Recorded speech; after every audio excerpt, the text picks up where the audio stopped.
But the worst one for me was this young man, 18 years old. He was outside of the North Yorkshire Islamic Centre with firelighters in his pocket while waving an England flag, and that was his crime. Well, that was it. So he didn't do anything. Well, he waved a flag, I suppose. He waved an England flag. And he had been shouting at the people inside this Islamic Centre. And the judge said, quote, this flag that he was carrying belongs to everyone in this country. Hard to believe the people inside the Islamic Centre really ever fly an England flag. Seems unlikely. And this calls for an immediate sentence. There has to be an element of deterrence so other men aged 18 in work with no previous convictions realize that actions have consequences.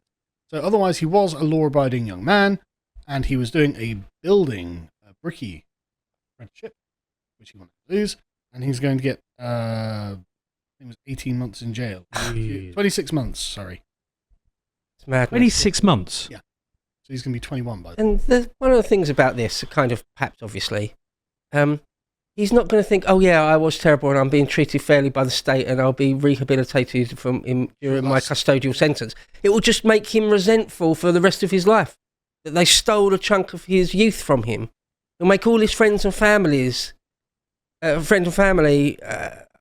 this is a consistent thing. I mean, previous judge from one of the previous ones said the custodial sentence was appropriate in order to deter others from engaging in similar behaviour. But it won't do that, will it? I mean, I know. Exactly, but they're making examples out of the racists, but not out of Black Lives Matter, not out of Antifa, not out of Just Stop Oil, or some of those.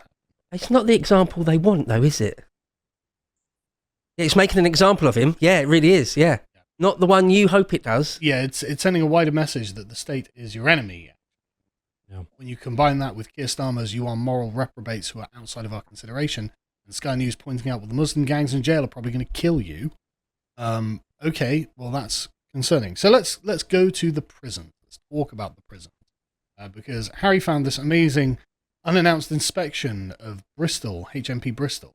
And essentially the conclusion was the prisons are racist. Which type of racist? Yeah. Well, there's only one type of. All right, okay. Racism works one way, whites. Right. How racism works, and you know that. Well, they're institutionally racist. Yes, right. And you know that that's how racism works. So racism is an epithet that can only be applied to a white person. Yeah.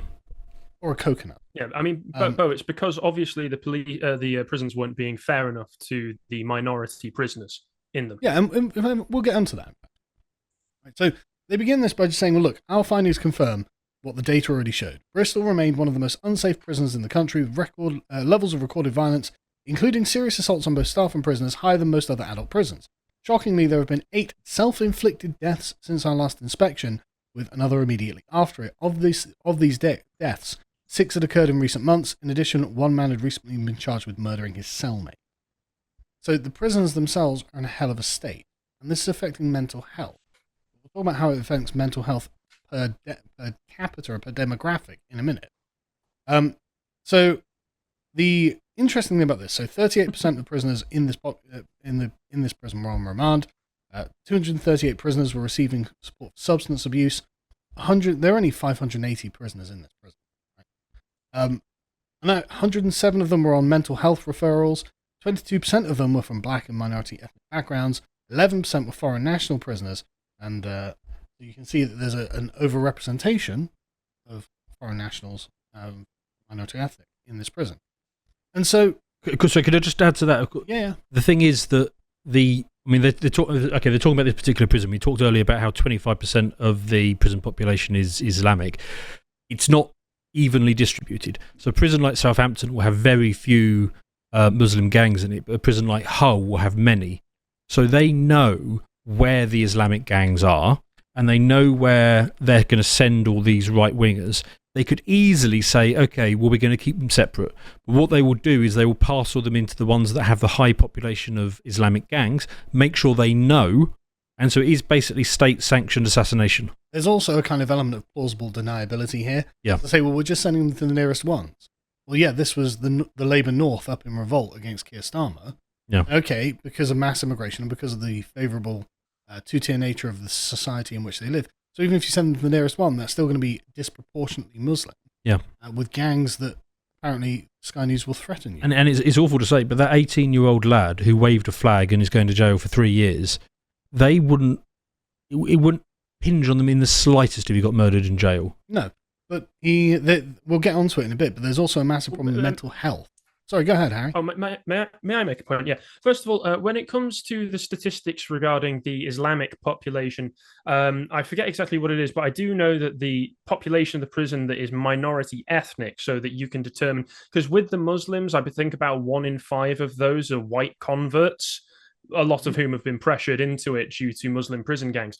But the population that we can say is descended from foreigners who are here as a result of mass migration is 27%, so more than 1/4. So this prison overcrowding problem is, like so much else, a problem of mass migration. Furthermore, HMP Bristol is a Category B prison, so it's not even the worst. You've got Category A, like Strange Ways, now known as Manchester Prison, which is very notorious alongside Belmarsh. Those are the ones where the really high security prisoners get sent to. Category B is for the people who are dangerous, but considered not as much of a security risk for the staff or other prisoners. So that level of violence still going on in Category B is pretty shocking. And furthermore, in a report that I saw from the BBC, they were considering, the government were, sending the recent people who've been convicted from the riots to HMP Durham, which was considered the nearest reception prison, which is also a Category B prison. So presumably just as violent and just as dangerous as Bristol. The only problem being, of course, that it only had 1 spare bed left. Which is why they're releasing people like this. And this is why the government has been saying that they're doing all of these early releases, and they've said that the guidelines will exclude those convicted of serious violent offences with sentences of more than 4+ years. But then you look at the other people who are being released, and one of the stories that was going around earlier on this year, a few weeks ago, in fact, was that Lawson Natty, who is a black man, an 18-year-old, who was involved in the manslaughter murder. He stabbed a 14-year-old white kid with a machete, or was involved in the stabbing, got charged with manslaughter, convicted, and was only given 2 years and 8 months. And he's coming out around maybe September, October. So this is who they're releasing onto the streets, and they're putting your family members into prisons, Category B, possibly worse if they can free up the space, and getting them murdered. To watch the full video, please become a premium member at lotuseaters.com.